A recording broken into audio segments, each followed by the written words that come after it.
اللهم إني أسألك علما نافعا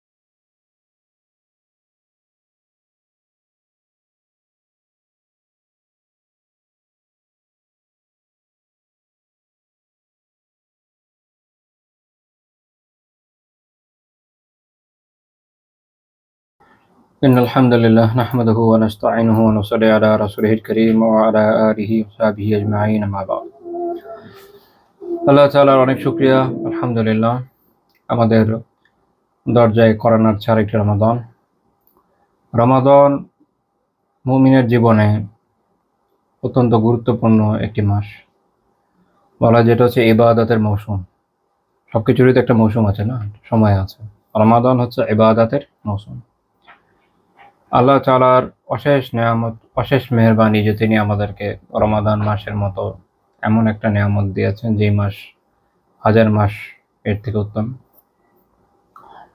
যার ফলশ্রুতিতে আমাদের এই ক্ষুদ্র জীবনে আল্লাহ তাআলার মেহেরবানিতে আমরা তো অনেক বেশি নেক আমল করতে পারি না বাট এই মাসের বরকতে আল্লাহ তাআলার মেহেরবানিতে আমাদের অল্প আমলে অনেক হয়ে ওঠার একটা সম্ভাবনা থাকে এবং আল্লাহ তাআলা এই মাসকে এমনভাবে আমাদের জন্য নির্ধারণ করেছেন যে এই মাসে ইবাদতের ব্যাপক সুযোগ থাকে ওয়াসওয়াসার পরিমাণও অনেক কমে যায় সব দিক থেকে অনেক খায়ের আর খায়ের থাকে এই মাসে জান্নাতে যাওয়া যে পরিমাণ সহজ অর্থাৎ যে এই মাসে জান্নাতে আমল করা যে পরিমাণ সহজ করে দেওয়া হয় এটা আসলে অন্য কোনো মাসে হয় না আপনি বলতে পারেন যে বাকি 11 মাস চলার জন্য যে পাথেয় বা যে শক্তি আমাদের দরকার তা মূলত আমরা এই এক মাসে অর্জন করে থাকি তো এই জন্য এই এক মাস মুমিনের জীবনে খুবই গুরুত্বপূর্ণ এই মাস যদি ঠিকমতো কাটানো যায় আল্লাহ তাআলার মেহেরবানিতে এর হক আদায় করে যেভাবে ইবাদত করা দরকার সেভাবে ইবাদত করে কাটানো যায় তাহলে আশা করা যায় বাকি 11 মাসও ভালো থাকবে পক্ষান্তরে এই মাস যদি খুব বেশি ভালো না যায় ইবাদতের দিক থেকে অন্যান্য দিক থেকে অনেক খারাপ যায় তাহলে বাকি বছরেও এর প্রভাব পড়ার সম্ভাবনা অনেক বেশি এটা আপনি আপনার ব্যক্তিগত জীবন থেকেই দেখতে পাবেন আলহামদুলিল্লাহ এই মাসে আল্লাহর মেহেরবানিতে অনেক মানুষ সিনসিয়ারলি দিন পালন করেন এরপরও একটা সময় পর্যন্ত এটা তাদের বজায় থাকে তারপর দুঃখজনকভাবে অনেকেরই দূর হয়ে যায়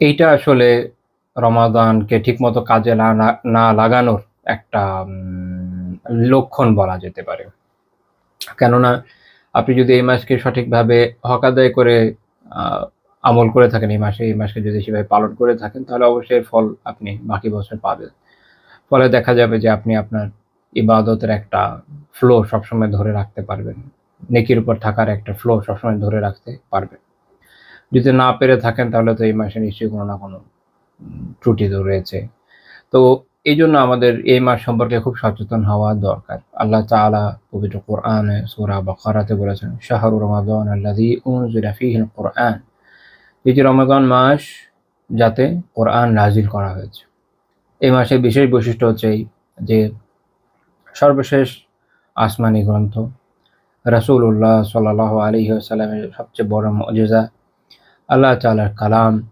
মানব জাতির হেদায়েত মানব জাতির জন্য কিয়ামত পর্যন্ত পথপ্রদর্শক যে কিতাব কোরআন তা এই মাসে নাজিল হয়েছে আর এই কিতাব হচ্ছে হুদাল লিন্নাস ওয়া বাইয়িনাতিম মিনাল হুদা এটা মানুষের জন্য হিদায়াত এই কিতাব মানুষের জন্য হিদায়াত এবং এতে রয়েছে হিদায়াতের সুস্পষ্ট নির্দেশনাবলী ওয়াল ফুরকান আর সত্য মিথ্যার পার্থক্যকারী হচ্ছে এই কিতাব এই কিতাবের মধ্যে হিদায়াত তথা সঠিক পথে চলার পথ নির্দেশ রয়েছে কিভাবে চললে আমরা হিদায়াতের পথে চলতে পারবো কিভাবে চললে আমরা সিরাতে মুস্তাকিমে থাকতে পারবো তার বর্ণনা আমরা এই কিতাবে পাই এই কিতাব থেকে আমরা বিস্তারিতভাবে বুঝতে পারি যে হিদায়াতের নির্দেশনাবলী কি একই সাথে সত্য এবং মিথ্যার মধ্যে প্রভেদ বা পার্থক্য করার সক্ষমতা আমরা কিতাবের মাধ্যমে লাভ করে থাকি সহজ কথায় অন্ধকার রাতে এই কিতাব হচ্ছে একটা আলোর মশালের মতো, যেটা দেখে আমরা পথ চলতে পারি।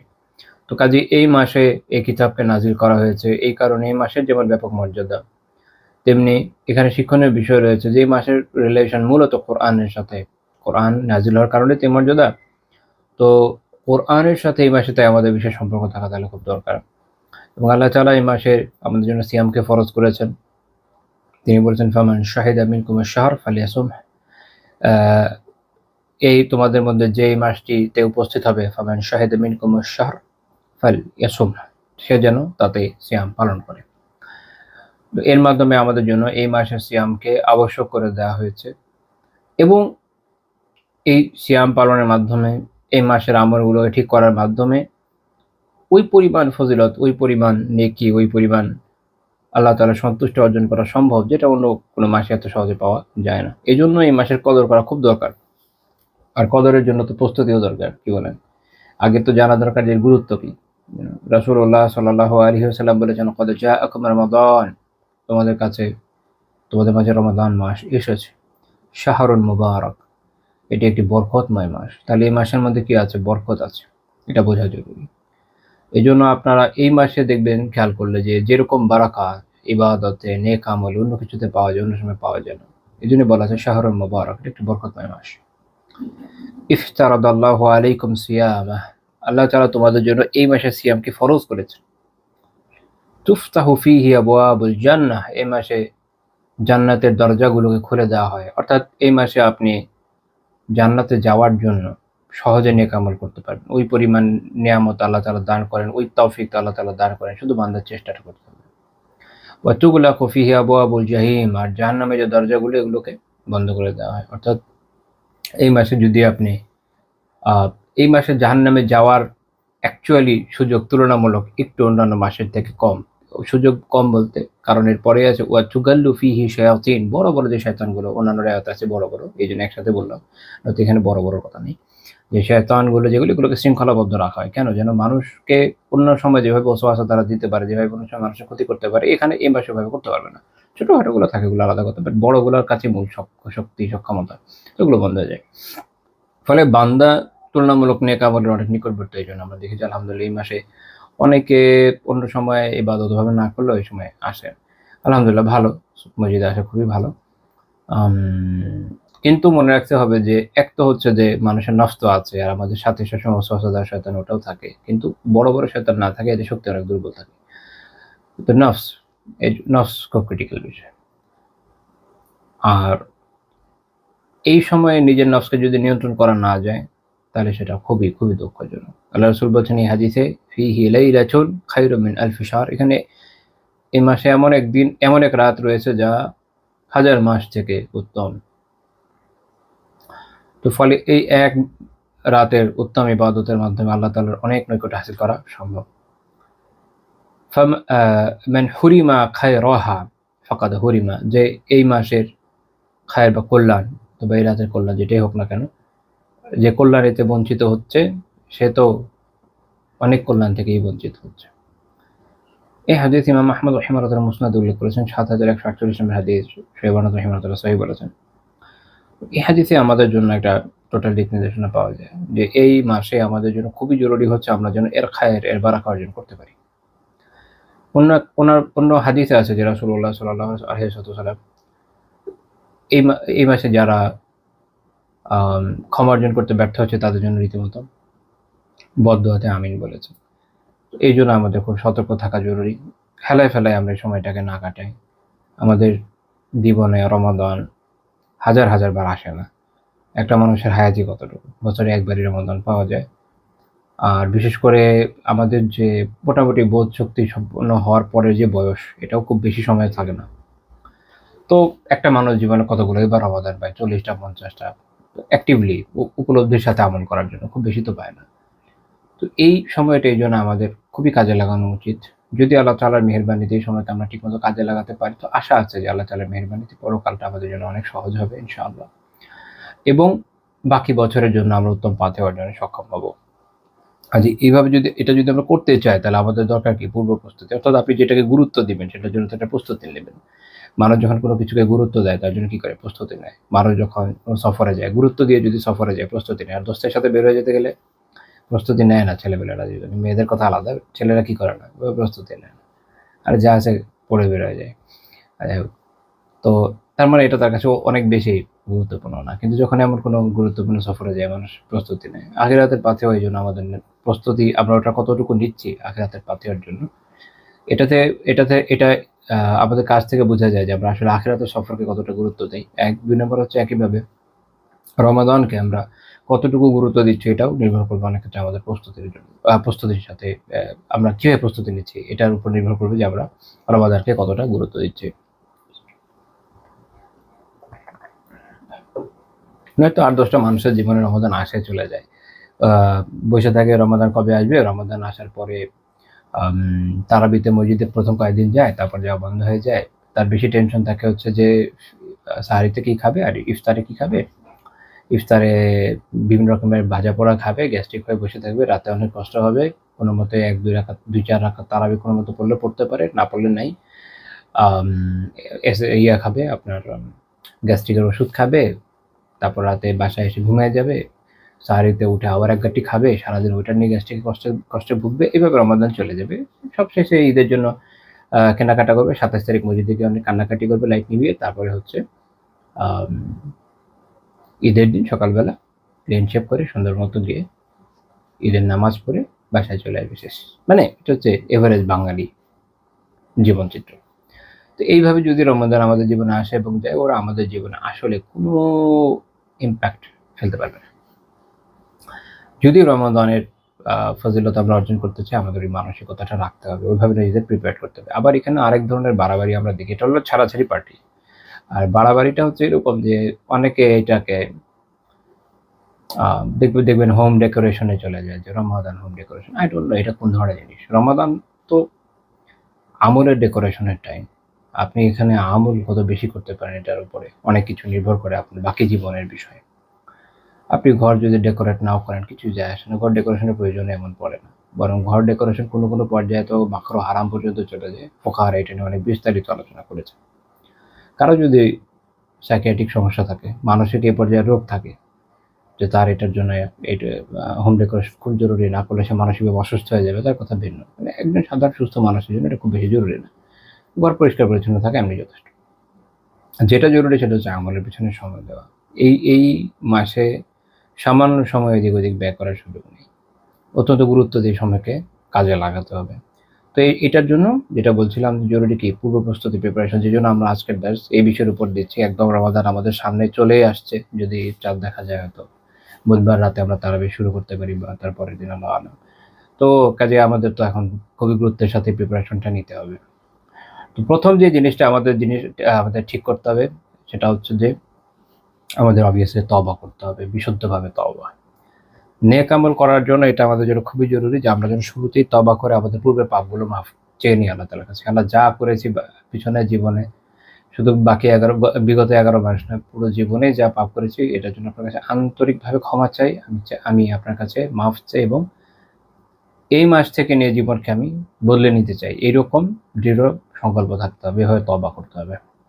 আল্লাহ তাআলা সূরা নূরে বলেছেন, তুবু ইলাল্লাহি জামিআ আইয়ুহাল মুমিনুন, হে মুমিনরা তোমরা সবাই আল্লাহ তাআলার কাছে তওবা করো।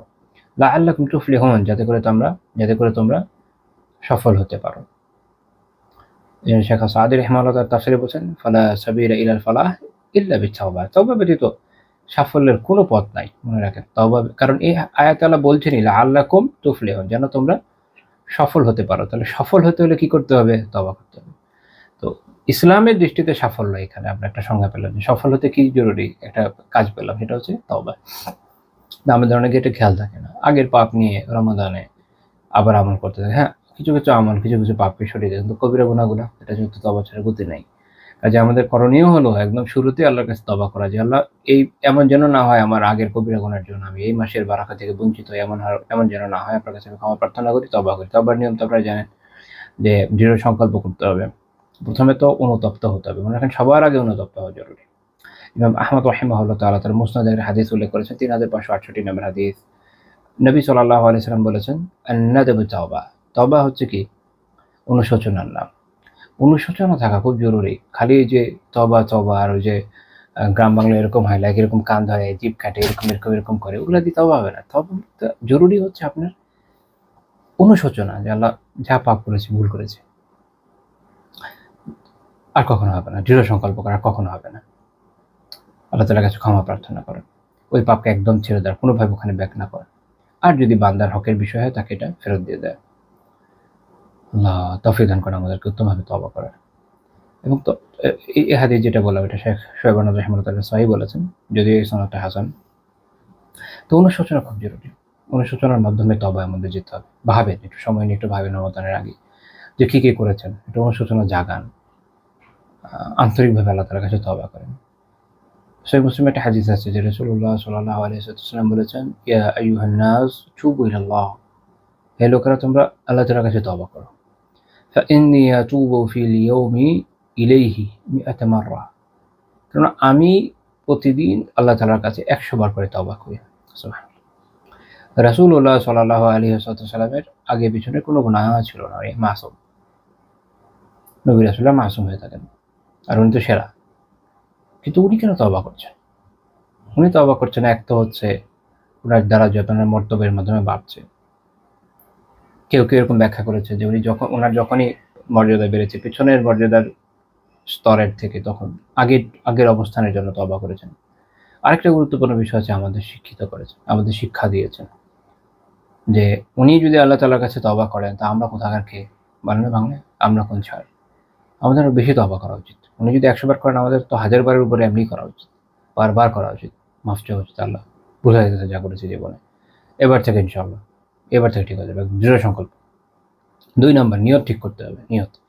নিয়ত ছাড়া ইন্নামাল আমাল বিন্নিয়াত, সবার মুখস্থ আছে কিন্তু আমলে নেই। আমরা রমাদান কেন সিয়াম পালন করবো, কিভাবে কাটাবো? মানুষ খারাপ বলবে দেখে যে অমুক ভাই তো রোজা রাখে না, অমুক বোন তো রোজা রাখে না, এই জন্য না। আমাদের উদ্দেশ্যই থাকবে যেন আল্লাহ তাআলা আমাদের মাফ করে দেন। এটার জন্য আল্লাহ তাআলা একটা ফরজ ইবাদত রেখেছেন, সেটার উপর আমল করা জরুরি, এটার জন্য। কারণ আমার যদি নিয়ত ঠিক না থাকে যে আমি রমাদানকে ঠিকমতো কাজে লাগাতে চাই, তাহলে কিভাবে এতে বারাকা পাবো বলেন? সহিহ বুখারীর হাদিসে আছে যে রাসূলুল্লাহ সাল্লাল্লাহু আলাইহি ওয়াসাল্লাম বলেছেন, মান সামা রমাদানা ঈমানান ওয়া ইহতিসাবান গুফিরা লাহু মা তাকাদ্দামা মিন যামবিহি, যে রমাদানে সিয়াম পালন করে কিভাবে, দুইটা কথা বলেছেন, ঈমান ও ইহতিসাবা। ঈমানান, ঈমানে বিশ্বাসের সাথে। বিশ্বাসের সাথে বলতে এটা যে ফরজ আল্লাহ তাআলার তরফ থেকে, এটা তার আকীদায় থাকতে হবে, এটা দৃঢ় বিশ্বাস তার থাকতে হবে। 2, অর্থাৎ এটাতে কিন্তু এই বিষয়টাও আসছে যে তারপরে হচ্ছে কারো লজ্জায় শরমে অমুক কি বলবে তমুক কি বলবে, এটার জন্য না। ঈমানান ইয়ানি আল্লাহ তাআলা ফরজ করেছেন এটা জেনে বুঝে এর উপর আকীদা রেখে, এটা খালি অমুক সবাই করে বা না করলে মানুষ কি বলবে এটার জন্য না। তাহলে এখানে যে এই জিনিসটা নাকচ হয়ে গেল যে এটা করা যাবে না, আর কোনটা করতে হবে। বা ইহতিসাবা, এবং সওয়াবের আশায়। আল ইহতিসাব হচ্ছে তালাবাত সওয়াব মিনাল্লাহিল কারীম, আল্লাহ আযজা ওয়া জাল্লার কাছে সওয়াব চেয়ে। ইমাম আত-তিবি রাহিমাহুল্লাহ তাআলা শারহুল মিশকাত ওয়াল কিতাব আল কাশিফ আন হাকায়াকি সুনান, ওই কিতাবে উনি এটা বলছেন। তো তার মানে হচ্ছে রমাদানে সিয়াম পালন করতে হলে এক তো হচ্ছে বিশ্বাস তো থাকতে হবে, এটা অনেক সময় থাকে, কিন্তু ও ইহতিসাবান সওয়াবের আশা, এটা অনেক সময় আমাদের মাথায় থাকে না। তাহলে আমার নিয়ত ঠিক করতে হবে আমি কেন করছি, আমি রমাদানে সিয়াম পালন করছি এই বিশ্বাস রেখে এবং সওয়াবের আশায়, আল্লাহ তাআলা আমাকে সওয়াব দিবেন, এটা আমার চাওয়া। যখন এইটা আমি করব তখন আল্লাহ রাসূল সাল্লাল্লাহু আলাইহি ওয়াসাল্লাম সুসংবাদ দিচ্ছেন, গুফিরা লাহু মা তাকাদ্দামা মিন যামবি, তখন তার পূর্বে সব পাপ মাফ করে দেওয়া হয়। পূর্বে যে পাপগুলো, বিশেষ করে মূলত সগীরা গুনাহ, কারণ তওবা ছাড়া কবিরা গুনাহ মাফ হয় না। তো এই পাপগুলো, পূর্বে যে পাপগুলো কি করা হচ্ছে, মাফ করে দেওয়া হচ্ছে। তাহলে মাফ পাওয়ার জন্য পাপ থেকে আমাদের কি করতে হবে, নিয়ত ঠিক করতে হবে। এটাই হাদিস থেকে কিন্তু বোঝা গেল। নিয়ত জরুরি। এক হচ্ছে তওবা আমরা করব, 2 নম্বর কি করব, আমাদের নিয়তকে ঠিক করে নেব যে আমরা রমাদানে কি করতে যাচ্ছি, রমাদানে কি করতে যাচ্ছি, কেন করতে চাচ্ছি, কার জন্য করতে চাচ্ছি, আমাদের জীবন, আমাদের মূল উদ্দেশ্য কি আমলের, এটা আমাদের নিয়তকে ঠিক করে নিতে হবে। 3 নম্বর পয়েন্ট যেটা আমাদের জরুরি, দোয়া। রমাদানের আগে থেকেই করতে হবে, পরেও করতে হবে, রমাদানের মাঝেও করতে হবে। কেন কি দোয়া করতে হবে? যেন অনেক কিছু দোয়া আসলে আছে, যেন আল্লাহ তাআলা আমাদের রমজান, এখন যেমন আমাদের দোয়া হতে পারে আল্লাহ আমাদের রমাদানে পৌঁছে দেন। যেমন একটা দোয়া আছে, আল্লাহুম্মা বারিক লানা ফি রাজব ওয়া শাবান ওয়া বাল্লিগনা রমাদান। এটা আপনি সহিহ সনদে তো রাসূলুল্লাহ সাল্লাল্লাহু আলাইহি ওয়াসাল্লাম থেকে প্রমাণিত না, বাট দোয়া হিসেবে করা যায় যে আল্লাহ আমাদের রজব এবং শাবান মাসে বারাকা দেন এবং রমাদান পর্যন্ত পৌঁছে দেন। এটা সালাফের আমল ছিল, তারা অনেক দোয়া করতেন এই বিষয়ে। দেখেন আমল আমরা অনেক সময় করি, আমরা করার জন্য করি, কিন্তু দোয়া করি না। আল্লাহ যে আমলটা কবুল করেন এরকম দোয়া আমাদের মধ্যে পাওয়া যায় না। এক হচ্ছে দোয়া করতে হবে যে আল্লাহ অমুক আমলটা আমি করতে চাই, এটা করার তৌফিক দেন, ওটা উত্তমভাবে করার তৌফিক দেন, তারপর তো এটা কবুল করে নেন, ভুল ত্রুটি মাফ করে দেন। এই দোয়া কিন্তু সবসময় আমাদের জারি রাখতে হবে। এটা অনেক সময় আমরা এটা থেকে গাফেল থাকি, এটা গাফেল থাকা যাবে না। ইমাম ইবনে রাজব রাহিমাহুল্লাহ তাআলা তার কিতাব লাতাইফুল মাআরিফে বর্ণনা করছেন যে মুআল্লা বিন আল ফাদল রাহিমাহুল্লাহ তাআলা বলেছেন কানু ইয়াদউনা আল্লাহা সিত্তাতা আশহুর আইয়ুবাল্লিগাহুম রমাদান। সালাফগণ তারা রমাদানের আগে 6 মাস দোয়া করতেই থাকতেন যেন আল্লাহ তাআলা তাদেরকে রমাদানে পৌঁছে দেন। সুবহানাল্লাহ, চিন্তা করেছেন। আমরা তো রজব বা শাবানে দোয়া করতে ভুলে যাই। এই মাঝে মধ্যে মসজিদে হুজুররা দোয়া করলে ভাই ব্রাদারদের কারো খেয়াল থাকে, বন্ধুর তো খেয়াল থাকে কিনা আল্লাহ ভালো জানে। সালাফরা 6 মাস আগে থেকে দোয়া করতে থাকতেন আল্লাহ তাআলা যেন রমাদানে পৌঁছে দেন। কারণ রমাদানে পৌঁছে যাওয়া খুব জরুরি, অনেক জরুরি। সুম্মা ইয়াদউনাহু সিত্তাতা আশহুর আইয়াতাকাব্বালা মিনহুম। আর রমাদানের পরে 6 মাস তারা দোয়া করতে থাকতেন আল্লাহ যেন কবুল করেন। এই 6 6 12 মাস। কয় মাস হলো? 12 মাস। 6 মাস দোয়া করতে থাকতেন যে আল্লাহ যেন কবুল করে, আর 6 মাস দোয়া করতেন আল্লাহ যেন রমাদানটা পাইয়ে দেন। আল্লাহ আমাদের তৌফিক দেন, আমরা যেন দোয়াতে নিজেদেরকে নিরত করতে পারি, নিজেদেরকে যেন বেশি বেশি দোয়ার সাথে যুক্ত করতে পারি। ইমাম ইয়াহইয়া বিন আবি কাসীর রাহিমাহুল্লাহ তাআলা প্রখ্যাত ইমাম, কিরাআতের ইমাম, উনি বলছেন কানা মিন দুআইহিম, সালাফের দোয়া ছিল খুব সুন্দর দোয়া, আল্লাহুম্মা সাল্লিমনি ইলা রমাদান, যে আল্লাহ আমাকে রমাদান পর্যন্ত নিরাপদ রাখেন। রমাদান পাওয়ার প্রচন্ড আকাঙ্ক্ষা তাদের মধ্যে ছিল। আমি জানি না আমাদের মধ্যে ওইরকম আকাঙ্ক্ষা আছে কিনা, কিন্তু থাকা খুব জরুরি। মানে পেয়েই যাবো এরকম আমরা অনেক সময় মনে করি। গ্যারান্টি কেউ দিয়েছে, আল্লাহ তাআলা আমাদের গ্যারান্টি দিয়েছেন যে পেয়ে যাবো। কিন্তু পৌঁছানো তো জরুরি। একটা রমাদান পাওয়া মানে কি পরিমাণ সওয়াব। কেন আমি হারাবো? আমাদের এই জন্য দোয়া করতে হবে, আল্লাহুম্মা সাল্লিমনি ইলা রমাদান, যে আল্লাহ আমাকে রমাদান পর্যন্ত নিরাপদ রাখেন। তারপর তারা দোয়া করতেন ওয়াসাল্লিম লি রমাদান, এবং রমাদানকে আমার জন্য নিরাপদ রাখেন। অর্থাৎ রমাদানেও যেন আমি নিরাপদ থাকি, ঠিকমতো আমল করতে পারি, এটা খুব জরুরি। যদি আমি ঠিক না থাকি, নিরাপদ না থাকি, আমল করতে না পারি, তাহলে পৌঁছে কি করবো? তো আমাকে পৌঁছেও দেন নিরাপত্তার সাথে, রমাদানকে আমার জন্য নিরাপদ রাখেন। ওয়াতাসাল্লামহু মিন্নি মুতাকাব্বালা, এটা আমার পক্ষ থেকে কবুলকৃত হিসেবে গ্রহণ করেন, অর্থাৎ এটা আমার যে আমল এগুলোকে কবুল করে নেন। তো ওখানে পৌঁছানো দরকার, রমাদানে আমল করা দরকার, নিরাপদ থাকা দরকার, আমলগুলো কবুল হওয়া দরকার। এই হলো 3টা জিনিস যেটা আমাদের দোয়ার মধ্যে রাখা দরকার, যেটা সালাফরা তাদের দোয়ায় রাখতেন। এবং দোয়া খুব জরুরি। সহিহ বুখারী মুসলিমের হাদিস, রাসূলুল্লাহ সাল্লাল্লাহু আলাইহি ওয়াসাল্লাম বলেছেন ইন্নাল্লাহ ইয়াকুল আনা ইনদা যান্নি আবদি বি, আল্লাহ তাআলা নিশ্চয়ই বলেছেন যে আমি আমার বান্দার ধারণা নিকটবর্তী।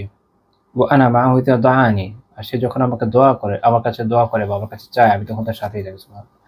আপনি যখন দোয়া করছেন মনে রাখেন আল্লাহ তাআলার মায়া, আল্লাহ তাআলার সাহচর্য আপনি অর্জন করছেন। এটা একটা অনেক অনেক বড় বিষয়, একটা অনুভবের বিষয়। আপনি কার কাছে চাচ্ছেন? আপনি কি খালি মনে করছেন, আপনি বলছেন যে আল্লাহ তাআলা অনেক দূরে, শুনছেন না, এরকম তো না। আলিয়াদুবিল্লাহ, আল্লাহ তাআলা শুনছেন সবসময়। তিনি তার ইলমের সাথে মাধ্যমে আমাদের সাথেই আছেন। চিন্তা করেন না, কখনো দোয়ার সময়টা ভাববেন যে এই যে দোয়া করছি না, আমি আল্লাহর সাথে কথোপকথন করছি। আসলে আমরা যে দোয়া করি, আমরা কি করি? আল্লাহ তাআলার কাছে চাই যে কি করি আসলে? আল্লাহ তাআলার সাথে কথোপকথন করি, কথা বলি তার সাথে। তিনি সরাসরি শুনছেন, এটা ফিল করেন, ভাবেন, তাহলে দোয়ার স্বাদ পাবেন। এবং দোয়া সর্বক্ষেত্রে অত্যন্ত উপকারী। এত ফজিলতের হাদিস আছে, সব তো বলে শেষ করা যাবে না। আরেকটা হাদিস আমি এই বিষয়ে বলি। ইমাম তিরমিজি রাহিমাহুল্লাহ তাআলা হাসান লিগাইরি সনদে একটা হাদিস উল্লেখ করেছেন যে রাসূলুল্লাহ সাল্লাল্লাহু আলাইহি ওয়াসাল্লাম বলেছেন ইন্না দুআ ইয়ানফাউ মিম্মা নাযালা ওয়া মিম্মা লাম ইয়ানজিল, যে নিশ্চয়ই দোয়া উপকার করে কি বিষয়? মিম্মা নাযালা ওয়া মিম্মা লাম ইয়ানজিল, যা নাজিল হয়েছে এবং যা হয় নাই। অর্থাৎ যা ইতিমধ্যে আপনার জীবনে ঘটে গেছে ওই বিষয়েও যেমন দোয়া কার্যকর, সেটা সবরের বিষয় হোক বা আরো যেকোনো ক্ষতির থেকে দূর করার বিষয় হোক, এবং যা নাজিল হয় না সেক্ষেত্রেও কার্যকর। কল্যাণ যে আপনি পেয়েছেন সেটা বারকরার রাখতে, সেটা সবসময় যেন থাকে, সেটার জন্য যেমন দোয়া কল্যাণকর, আগামীতে যেন কল্যাণ আপনি লাভ করেন সেটার জন্য দোয়া কল্যাণকর। ফাআলাইকুম ইবাদাল্লাহি বিদুআ, কাজেই হে আল্লাহর বান্দারা তোমরা দোয়াকে আঁকড়ে ধরো। যে আমাদের কাজ হচ্ছে দোয়াকে আঁকড়ে ধরো, নিয়মিত দোয়া করতে থাকা যে আল্লাহ তাআলা যেন আমাদের রমাদান পর্যন্ত পৌঁছে দেন, রমাদানে নিরাপদ রাখেন, রমাদানে উত্তমভাবে আমল করার তৌফিক দান করেন, রমাদানের সময়কে খুব সুন্দরভাবে কাজে লাগানোর তৌফিক দান করেন, এবং এই রমাদান আমাদের আমলগুলোকে আল্লাহ তাআলা কবুল করে নেন এবং এর উসিলায় আমাদেরকে মাফ করে দেন। দোয়া করতে হবে, প্রচুর দোয়া করতে হবে। রমাদানে বেশি বেশি দোয়া করতে হবে, কারণ রমাদান দোয়া কবুলের সময়, রমাদানে দোয়া কবুল হয়, হাদিস আছে। 4 নম্বর পয়েন্ট, আমি কিন্তু সব বিষয়ে আলোচনা করতে পারবো না, এটা সম্ভব না। যদি রমাদানের যতগুলো প্রিপারেশন আসলে আমাদের নেওয়া দরকার, আলোচনা করতে যাই কয়েক ঘন্টার একটা ক্লাস নেওয়া লাগবে, যেটা আমি করতে পারবো না, এটা আমাদের সময়ের স্বল্পতাও আছে। তো এই জন্য আমি জাস্ট কয়েকটা বিষয় বলে যাচ্ছি আর কি। 4 নম্বর পয়েন্ট হচ্ছে আমাদেরকে কিসের জন্য প্রস্তুত করতে হবে? কোরআন তেলাওয়াতের জন্য। প্রচুর তেলাওয়াত করতে হবে রমাদানে। যতটুকু সম্ভব আমাদের পক্ষে। সহিহ বুখারী একটা হাদিস আছে যে ইন্না জিবরিল কানা ইউআরিদুনি আল-কুরআনা কুল্লা সানাতিন মাররা। রাসূলুল্লাহ সাল্লাল্লাহু আলাইহি ওয়াসাল্লাম বলেছেন যে জিবরিল আমার কাছে প্রত্যেক বছর কোরআন একবার করে উপস্থাপন করেন। অন্য রায়াতে আছে এটা রমাদানে উপস্থাপন করতেন। ওয়া ইন্নাহু আরাদানি আল-আama মাররাতাইন, যে বছর উনি মারা যান ওই বছর বলছেন যে এই বছর আমাকে দুইবার উপস্থাপন করেছেন। যেখান থেকে আলিমরা এটা বুঝেছেন যে রমাদানে বেশি বেশি তেলাওয়াত করা এটা সুন্নাহ। আর মুবদি ফি শারহ আল-মুকনাত ইমাম ইবনে মুফলিহ রাহিমাহুল্লাহ বলছেন যে ইউসান্নু লাহু তিলাওয়াতুল কুরআন, ব্যক্তির জন্য সুন্নাহ হচ্ছে তেলাওয়াত করা কুরআন রমাদানে। রমাদানে কুরআন তেলাওয়াত সুন্নাহ, বেশি বেশি করা। ওয়া কানা মালিকুন ইয়াতরুকু আসহাবাল হাদিস ফি শাহরি রমাদান। ইমাম মালিক বিন আনাস রাহিমাহুল্লাহ তাআলা, ইমাম দারিল হিজরা, মালিকি মাযহাবের ইমাম, প্রখ্যাত ইমাম, হাদিসেরও ইমাম, ফিকহেরও ইমাম। ইমাম মালিক রাহিমাহুল্লাহ তাআলা আসহাবুল হাদিস মুহাদ্দিসিনদের এই রমাদান মাসে পরিত্যাগ করতেন, অর্থাৎ উনি এই সময় হাদিসের দর্স ওনার বন্ধ রাখতেন, উনি ইবাদতে নিজেকে নিমগ্ন রাখতেন, তিলাওয়াতে। ওয়া ইউকবিলু আলা তিলাওয়াতিল কুরআন, এবং তিলাওয়াতুল কুরআনে নিজেকে মনোনিবেশ করতেন এই সময় তিলাওয়াতুল কুরআনে প্রচুর তিলাওয়াত করতেন। এটা সালাফের আমল, প্রচুর ওনারা রমাদানে প্রচুর তিলাওয়াত করতেন। ওয়া কানা শাফিঈ ইয়াকরাউ 60 খাতমাতান, ইমাম শাফিঈ রাহিমাহুল্লাহ তাআলা 60 বার খতম করতেন কোরআন রমাদানে। এটা ওনার ব্যাপক মেধার কারণে। আমাদের পক্ষে সম্ভব না, ওই মেধা আল্লাহ তাআলা আমাদের দেননি, কিন্তু আমাদের যেটা করণীয় সেটা হচ্ছে বেশি বেশি তেলাওয়াত করা। শেখ বিন বাজ রাহিমাহুল্লাহ তাআলা এক ফতোয়ায় বলেছেন ওয়ালাকিন ইয়ানবাগি আল ইকসারু মিনাত তিলাওয়া হাত্তা ইয়াখতিমা খাতমাতিন কাসীরা তা'আসিয়ান বিস-সালাফি সালেহ। শেখ বিন বাজ রাহিমাহুল্লাহ তাআলা বলছেন যে ব্যক্তির জন্য এটা কর্তব্য, তার উচিত হচ্ছে আল ইকসার, বেশি বেশি করা, কোরআন তেলাওয়াত বেশি বেশি করা, যেন ইখতিমা খাতমাতিন কাসীরা, যেন সে অনেকবার খতম দিতে পারে রমাদানে, যেন সে অনেকবার খতম দিতে পারে। এটা আসিয়াম বিস-সালাফি সালেহ, সালাফুস সালেহের অনুসরণে।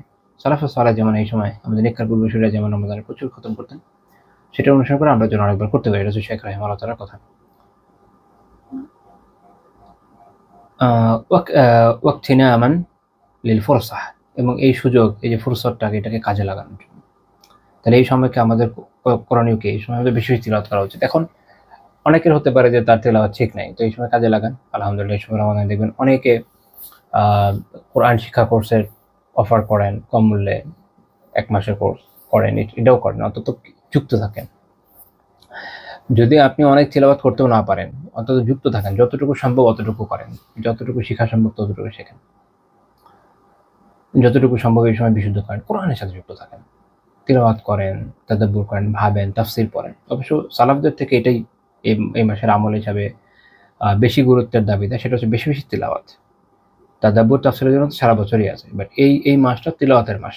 এই মাসে সালাফরা বেশি বেশি তিলাওয়াত করতেন, যেমন শেখ বিন বাজ রাহিমাহুল্লাহ তাআলা বললেন।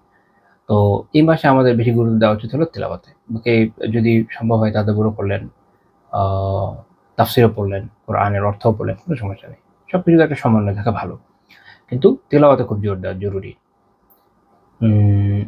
এক্ষেত্রে আমি আপনাদের একটা আইডিয়া শেয়ার করতে পারি, যদি পারেন, আমি জানি না পারবেন কিনা, বাট এটা কার্যকর হতে পারে। অনেক ক্ষেত্রে যেটা হয়, যারা নিয়মিত তিলাওয়াত করেন না তাদের অনেক সময় তিলাওয়াত করতে ঠেকে যায়, কষ্ট হয়ে যায়। হয়তো আপনার তেলাওয়াত বিশুদ্ধ, তার জন্য বলছি না যারটা একদমই বিশুদ্ধ না, যার শেখা দরকার তার তো কাজ হচ্ছে শিখে ফেলার আগে।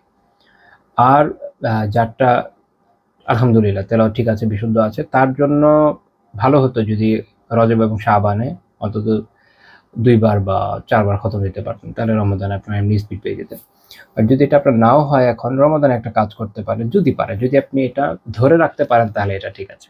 সেটা হচ্ছে বেশি না, আপনি এক কাজ করবেন, দিনে 1 পারা করে তেলাওয়াত করেন, কিন্তু এই 1 পারা আপনি দিনে 2 বার 3 বার করে করেন, যদি পারেন, যদি আপনার সময় থাকে, যদি আপনার সক্ষমতা থাকে, নয়তো দরকার নেই। যে পারবে তার জন্য বলছি। আপনি কি করবেন, 1 পারা করবেন, প্রথম পারা পড়ছেন, প্রত্যেকটা আলাদা আলাদা খতমের নিয়ত করে 3টা, ধরেন 3 বার করে পড়লেন একই দিনে। দেখবেন যে প্রথমটা যত স্লোলি গেছেন, দ্বিতীয়বার যখন বলবেন আরো স্পিডি হবে, তৃতীয়বার যখন বলবেন আরো স্পিডি হয়ে যাবে। যদি অনেক সময় থাকতো আমি বলতাম যে আরো বেশি করেন, কিন্তু এটা আসলে পসিবল না। কিন্তু যেহেতু অনেকের জন্য কঠিন হয়ে যাবে, এখনকার সময় অনেকের ব্যস্ততা থাকে, তো ধরেন আপনি 3 বারই করলেন। দ্বিতীয় দিন দ্বিতীয় পারা এভাবে করবেন, তৃতীয় দিন তৃতীয় পারা এভাবে করবেন। আপনি যখন রমাদান শেষের দিকে চলে আসবেন, দেখবেন যে 29 বা 30 যে সময় রমাদান শেষ হোক না কেন, আপনার মোটামুটি আলহামদুলিল্লাহ পুরো কোরআন অন্তত 3 খতম হয়ে যাবে, এবং প্রথমটা যত স্লো গেছে পরেরটা গ্র্যাজুয়ালি ফাস্ট হবে, এবং আপনি 1 মাস পরে আবিষ্কার করবেন যে আল্লাহ তাআলার মেহেরবানিতে আপনি ভালো স্পিডি হয়ে গেছেন। আরেকটা বিষয়, এটা পরবর্তী সময়ে কখনো ট্রাই করে দেখবেন, অন্য সময়ে, এখন তো জাস্ট রমাদান চলেই আসছে, সেটা হচ্ছে যে হতে পারে আপনি এই এক পারায় 5 বার 7 বার করে পড়েন। আপনি যখন এইভাবে পুরো কোরআন এক খতম দিবেন একটু সময় লেগে যেতে পারে, বাট আপনি যদি করতে পারেন তাহলে দেখবেন যে ইনশাআল্লাহ আল্লাহ তাআলার মেহেরবানিতে পুরো কোরআন আপনার জন্য অনেক সহজ হয়ে গেছে, আপনি অনেক দ্রুত তেলাওয়াত করতে পারছেন। এটা আমার একটা পার্সোনাল টিপস, ট্রাই করে দেখতে পারেন যদি আল্লাহ তাআলার মেহেরবানিতে কাজে লাগে। সব টিপস সবার জন্য কাজে লাগে না, যদি কারো যদি নাও লাগতে পারে, আমি খুব ইফেক্টিভ পেয়েছি আর কি, ফ্রুটফুল পেয়েছি। তো এই মাসে আমাদের বেশি বেশি করণীয় কি, তেলাওয়াত যতটুকু পারা যায় সবসময়। আলহামদুলিল্লাহ এখন তো মোবাইল আছে, আপনি একটা অ্যাপ ইউজ করতে পারেন, বা পিডিএফ কোরআনের, হাফিজে কোরআনের পিডিএফ ইউজ করতে পারেন। কোথাও যাচ্ছেন আপনি ওখান থেকে তিলাওয়াত করতে থাকেন, পড়তে থাকেন, দেখবেন যে আল্লাহ তাআলার মেহেরবানিতে প্রচুর তেলাওয়াত হয়ে গেছে আলহামদুলিল্লাহ। বাসে যাচ্ছেন, আমাদের বাসে যে সময় লাগে, যে পরিমাণ জ্যাম লাগে, অনায়াসে পড়া যায়। অবশ্যই জানালা লাগিয়ে, না তো বাংলাদেশে জানালার পাশে মোবাইল রাখলে উঠিয়ে নিয়ে চলে যাবে। তো যাই হোক, ওখানে আপনি তেলাওয়াতই করেন না কি করেন কেউ দেখতে আসছে না, তাই না? আল্লাহ সুবহানাল্লাহ, সময়কে কাজে লাগাতে হবে। আচ্ছা, এরপরের পয়েন্ট হচ্ছে, কয়টা বলেছি এখন পর্যন্ত? আমরা পয়েন্ট বলেছি 4টা। পয়েন্ট নাম্বার 5 হচ্ছে সাদাকা। সাদাকা করা, প্রচুর সাদাকা। রমাদান বিশেষভাবে সাদাকার জন্য গুরুত্বপূর্ণ। এক তো হচ্ছে এই দেখেন, সাদাকার ফজিলত অনেক, সাদাকার ফজিলত অনেক। এমনিতে আলহামদুলিল্লাহ রমাদানে অনেকেই জাকাত আদায় করে। যদি জাকাত আপনার রমাদানে আসে তো ঠিক আছে, আপনি রমাদানে করেন, কোনো সমস্যা নেই। কিন্তু অনেকের একটা অভ্যাস আছে, জাকাত হয়তো কয়েক মাস আগেই তার ফরজ হয়ে বসে আছে, কিন্তু সে দাঁড়িয়ে থাকে রমাদান পর্যন্ত। মনে রাখেন যে ওয়াজিব আমল যখন কোনো কিছু ফরজ হয়ে যায়, এটা তাখির বা বিলম্ব করার সুযোগ থাকে না, ওটা যখন ফরজ হয় তখনই আদায় করতে হয়। এটার জন্য আপনার রমাদান পর্যন্ত অপেক্ষা করে ইটসেলফ আরেক গুনাহ হবে। তো জরুরি হচ্ছে যে ওটা ওই সময় আদায় করে দেয়। বাট ওকে, আপনার যদি এমন হয় যে শাবানে হয়েছে, হয়তো আধা শাবানের দিকে, আপনি চাইলে না কয়েকদিন একটু দেরি করেন, এটা হতে পারে, খুব সামান্য দেরি করা আছে, এটা একটা হতে পারে। কিন্তু কয়েক মাস অনেক আটকে বসে থাকে, এটা সঠিকভাবে বৈধ না। শেখ উসাইমিন রাহিমাহুল্লাহ তাআলা এক ফতোয়াতে বিষয়ে আলোচনা করেছেন বিস্তারিত, আমরা ওদিকে আর যাচ্ছি না, বাস এটা বলে দিচ্ছি, এটা একটা নোট হিসেবে আপনাদের জন্য কাজে লাগে। আচ্ছা, ফরজ যখন যেটা ফরজ হয়, বুঝেন, যখন যেটা ফরজ হয় ওটা তখনই আমলযোগ্য। যেমন ধরেন ফজরের নামাজ ফজরের সময় ফরজ হয়, জোহরেরটা জোহরের সময় হয়। এখন আপনি ফজরটা তো জোহরে করবেন না, বা মনে করতে পারেন যে সারা বছর নামাজ বাদে রমাদানে অনেক আমল করলে সওয়াব বেশি, রমাদানে গিয়ে সব ওয়াক্তের সালাত একসাথে পড়া শুরু করবে, এটা কোনো কথা করে না। অর্থাৎ প্রত্যেকটা সময় আছে। যখন জাকাত আপনার ফরজ হয়ে যাচ্ছে, আপনার মাস পূর্ণ হয়ে গেছে, বছর পূর্ণ হয়ে গেছে, তারপরে আপনার এখন এটা পুরো আদায়যোগ্য টাইম হয়ে গেছে, ওইটাই আপনার সময় বেসিক্যালি। তখন এটা তাখির বা বিলম্ব করতে নেই, এটা মাথায় রাখতে হবে। আচ্ছা, বিশেষ করে রমাদানে যদি আপনি যার আসছে, যার বছর পূর্ণ হচ্ছে, বা যার এই সময় সে দিচ্ছে, ওকে, এটা একটা পয়েন্ট। আরেকটা হচ্ছে যে যেই সময় সাদাকা করছে, নফল, দুটোই গুরুত্বপূর্ণ। নফল সাদাকা অনেক বেশি গুরুত্বপূর্ণ অবভিয়াসলি। সাদাকার ফজিলত অনেক, যেটা বলছিলাম যে অনেক অনেক ফজিলত, সাদাকার প্রচুর রেওয়াত আছে এই বিষয়ে। যেমন একটা হাদিস যদি বলি, ইমাম ইবনে খুজাইমা রাহিমাহুল্লাহ তাআলা সহিহ সনদে উল্লেখ করেছেন যে কুল্লু ইমরিন ফি যিল্লি সাদাকাতিহি হাত্তা ইউফসালা বাইনান নাস আও ক্বাল হাত্তা ইউহকামা বাইনান নাস। মানুষ কিয়ামতের দিন মানুষের মধ্যে ফয়সালা, সেই বিচার ফয়সালা শেষ হওয়ার আগ পর্যন্ত প্রত্যেক মানুষ তার সাদাকার ছায়ায় থাকবে। সুবহানাল্লাহ। এখন আপনি ডিসিশন নেন, আপনি ছায়া কতটুকু রাখতে চান? আপনি কি ছায়া এইটুকু রাখতে চান, তাকে বড় ছায়া রাখতে চান? বড় ছায়া রাখতে চাইলে বড় সাদাকা করতে হবে নিজের সামর্থ্য মতো। সবার তো সব সামর্থ্য হবে না, আল্লাহ তাআলা ওই অনুযায়ী দিবেন, আশা করা যাবে। আপনার সামর্থ্য অনুযায়ী নিজের সাথে সৎ কতটুকু করছেন, এটা খেয়াল রাখা জরুরি। এই রমাদানে বিশেষ করে আরো বেশি। ইবনু আব্বাস রাদিয়াল্লাহু তাআলা বলেছেন যে আন্না রাসূলুল্লাহ সাল্লাল্লাহু আলাইহি ওয়াসাল্লাম কানা মিন আজওয়াদিন নাস। নবী সাল্লাল্লাহু আলাইহি ওয়াসাল্লাম ছিলেন সবচেয়ে দানশীল মানুষ। ওয়া আজওয়াজু মা ইয়াকুনু ফি রমাদান, আর এর মধ্যে রমাদানে উনি সবচেয়ে আরো বেশি দানশীল হয়ে যেতেন। রমাদানে অনেক বেশি দানশীল হতেন। এবং এই হাদিসের শেষে উনি বলছেন যে আজওয়াজা মিনা রিহিল মুরসালা, মানে যে বাতাস প্রবাহিত হয় তার থেকেও বেশি উনি দানশীল হয়ে যেতেন এই মাসে। এত এত এত দান করতেন। তো এটি ইমাম আহমদ বিন হাম্বল রাহিমাহুল্লাহ তাআলা সহিহ সনদে উল্লেখ করেছেন। তাহলে এখান থেকে আমাদের শিক্ষণীয় বিষয় হচ্ছে রমাদানে আমাদের উচিত হলো বেশি বেশি সাদাকা করা, বেশি বেশি। এখন প্রত্যেকে তার সামর্থ্য অনুযায়ী বেশি করবে, একজন তো আরেকজনের সামর্থ্য অনুযায়ী করবে না। আপনি আপনার সামর্থ্য অনুযায়ী অন্য বছর, অন্য মাসগুলোতে, অন্য সময় যতটুকু করেন তুলনায় চেষ্টা করবেন তুলনামূলকভাবে এই মাসের জন্য আরো বেশি করতে পারেন। আল্লাহ তাআলা আমাকে আপনাদেরকে সবাইকে তৌফিক দান করেন। আমিন। 6 নম্বর পয়েন্ট, ইফতার করানো খুবই গুরুত্বপূর্ণ একটা নেক আমল। রমাদানে ইফতার করানো অনেক গুরুত্বপূর্ণ নেক আমল। শুধু ইফতার করানোর মাধ্যমে অনেক সওয়াব হাসিল হতে পারে। ইমাম তিরমিজি রাহিমাহুল্লাহ হাসান সহিহ সনদে উল্লেখ করেছেন যে রাসূলুল্লাহ সাল্লাল্লাহু আলাইহি ওয়াসাল্লাম বলেছেন, মান মান ফাত্তারা সাইমা কানা লাহু মিসলু আজরিহি, যে কোনো রোজাদারকে ইফতার করায় সে ওই রোজাদারের অনুরূপ সওয়াব লাভ করে, তার জন্য অনুরূপ সওয়াব। গায়রা আন্নাহু লা ইয়ানকুসু মিন আজরি সাইমি শাইআ, তবে যে সাইম, যে রোজাদারকে আপনি ইফতার করাচ্ছেন তার সওয়াব থেকে একটু হ্রাস পাবে না, অর্থাৎ তারটাও পুরো থাকবে, আবার তারটা আপনি ওই অনুরূপ সওয়াব পাবেন। সুবহানাল্লাহ। এখন যদি আপনার সামর্থ্য থাকে তো আপনি পুরো ইফতার করান, যদি সামর্থ্য না থাকে ইফতারে শরীক হয়ে যান, কোনো সমস্যা নেই। আপনি যেমন এখন অনেক মসজিদে ইফতার করানোর জন্য তারা ফান্ড কালেক্ট করে, আপনি এরকম জায়গায় দিতে পারেন। বিভিন্ন দাতব্য সংস্থা, আমি জানি না ইলমান নাফিয়া এবার প্রজেক্ট নিয়েছে কিনা, আমার প্রজেক্টগুলো দেখা হয় না ফেসবুকে, আসলে এদিকে অ্যাক্টিভ থাকি কম, তো যেন খেলা হয় না, ওরা কর্তৃপক্ষ বলতে পারে। ওনাদের যদি এরকম থাকে এদের এখানে দিতে পারেন, বা যে কোনো জায়গায় যেটা আপনার কাছে ভালো মনে হয়। তারপরে পার্সোনালি বাসায় কাউকে দাওয়াত করে খাওয়ালেন, কারোর সাথে দেখা হলো ওখানে খাওয়ালেন, একসাথে কারোর সাথে কোনো জায়গায় ইফতার করছেন, নিজের খাবার থেকে একটু দিলেন, ভাই খান আমার থেকে একটু শেয়ার করেন, সমস্যা নেই। বিভিন্নভাবে আপনি ইফতারে শরীক হতে পারেন। এত সুযোগ আলহামদুলিল্লাহ। এবং চিন্তা করেন যে আপনি কতজনকে করাতে পারেন, কি পরিমাণ সওয়াব আপনার হতে পারে। রমজানের এই সওয়াবের যে সুযোগটা, এটা আসলে বাকি মাসে নেই। আপনি যখন এই ফজিলতগুলো দেখবেন না, বিচ্ছিন্নভাবে যতগুলো ফজিলতের কথা আসে, ইফতারের কথা বলেন, সাদাকার কথা বলেন, যা বলেন, তো এককভাবে এগুলো তার অন্য কোনো মাসে পাওয়া যায় না, শুধু রমাদানে। তাহলে আমাদের এটা আগে থেকে মাথায় রাখতে হবে যে আমাদের এই মাসে কি করণীয়। আমি চলে ইফতার করানোর চেষ্টা করবো যে যতটুকু পারি।